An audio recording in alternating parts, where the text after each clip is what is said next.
Alors, nous sommes invités à découvrir la puissance de la parole de Dieu à travers ce verset que de Isaïe au chapitre 55. La parole, comme la pluie, ne revient pas vers le ciel sans avoir fait germer la terre, sans avoir obtenu son résultat. De la même manière, la parole de Dieu ne revient pas sans avoir accompli son résultat, sans avoir accompli sa mission. Alors, cette parole d'Isaïe, elle nous invite à découvrir la puissance de la parole de Dieu de façon très profonde.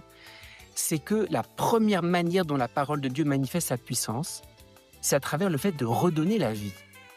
Et redonner la vie, c'est le mystère de l'espérance. Souvent, on s'imagine que la puissance de la parole de Dieu, c'est les résultats, c'est tout ce qu'on a fait. Tout ça, c'est très beau, mais c'est des signes un peu extérieurs. Là où la parole de Dieu manifeste toute sa puissance, c'est quand on donne la vie. Lors de la passion, les résultats extérieurs, il n'y en a pas. Mais Jésus nous redonne la vie. Aujourd'hui, avec moi, tu seras dans le paradis. Marie elle-même, tout s'écroule, son fils meurt. Mais elle-même, elle enfante et elle donne la vie aux disciples bien-aimés.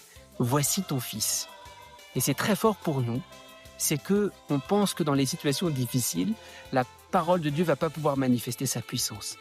Même quand il y a des échecs, la parole de vie est à l'œuvre.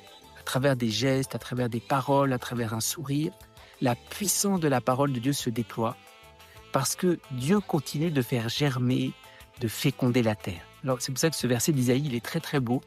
C'est comme s'il nous disait la puissance de la parole de Dieu.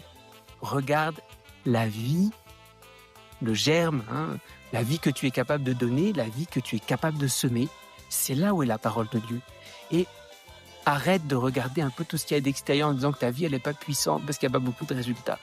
Quand Jésus a regardé la pauvre veuve qui donnait 2 pieds 7, sa vie intérieure, cette veuve, Jésus nous a dit qu'elle a mis plus que tout le monde, elle a une vie spirituelle, une puissance de vie qui est plus forte.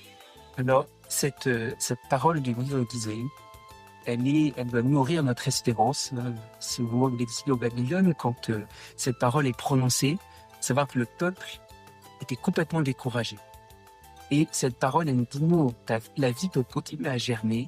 C'est le grand mystère de l'espérance d'Israël, c'est le grand mystère de l'espérance chrétienne. Nous puissions, chacun d'entre nous, avoir la certitude qu'il n'y a aucune raison, aucune excuse, pas même nos péchés, pas même nos limites, pas même nos situations compliquées, pour que la parole de Dieu puisse germer en nous. Il n'y a qu'à regarder les saints.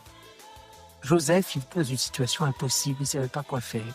Même il était dans une situation de persécution, il devait aller en Égypte. Sa vie était compliquée extérieurement, mais sa vie était très puissante. La Vierge aussi, elle ne comprenait pas forcément ce qui se passait, mais sa vie était très puissante. Saint Jean aussi, en suivant Jésus, il ne comprenait pas tout, mais sa vie était très puissante. Alors il n'y a aucune excuse, puisque Dieu est si proche de nous, pour qu'on laisse déployer son espérance, son germe de vie, pour que sa puissance soit à l'œuvre.